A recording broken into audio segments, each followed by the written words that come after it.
Tonight, we're looking at how states are recovering from the financial hardships of COVID-19. Our fact check team joining us now with the breakdown of the employment situation and how it impacts you and your family. New data shows us all 50 states and Washington, D.C. have lower unemployment numbers compared to a year ago. So it seems things are getting better. Our investigative producers have spent hours tonight digging even deeper into those numbers. Connor and Janae joining me here. Janae, we start with you. What are the trends that you've been seeing here? So, Ryan, we found that the states with the best unemployment rates are considered red states. Now, take a look at these numbers from the Bureau of Labor Statistics. Nebraska and Utah had the lowest unemployment numbers in February at 2.1% each. Indiana wasn't too far behind with 2.3% and Kansas at 2.5%. Now, on the flip side, D.C. had the highest unemployment rate at 6.1%, followed by... Tonight, the financial impact of the COVID-19 pandemic is still being felt across the country. Let's go back to our fact check team with more on how the state economies have been recovering.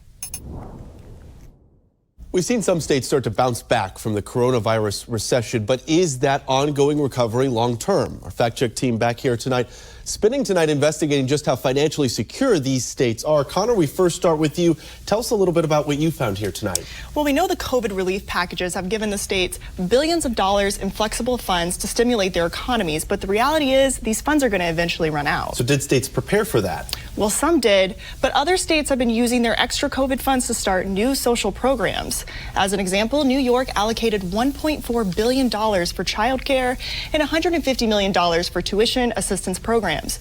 And according to the New York Times, the concern is they will not be able to pay for these new programs once they run out of federal dollars.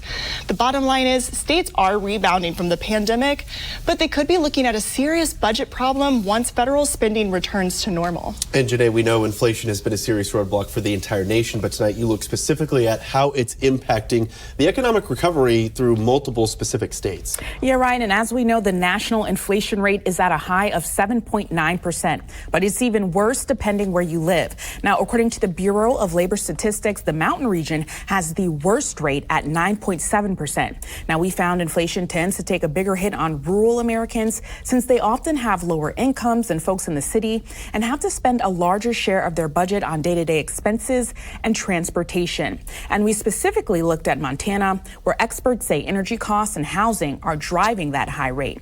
Now, meanwhile, the middle Atlantic region is at 6.4%. That includes states like Maryland, where they're using their budget surplus of $7.5 billion for an emergency 30-day suspension of the state's gas tax. That's 37 cents per gallon, and that's to help with high gas prices. The bottom line is every state has a different set of issues and are turning to different solutions when it comes to their economic recovery. The fact check team will continue to follow developments on this and several other important issues. You can also read this story with links to where they found all their information tonight on our website right there, thenationaldesk.com.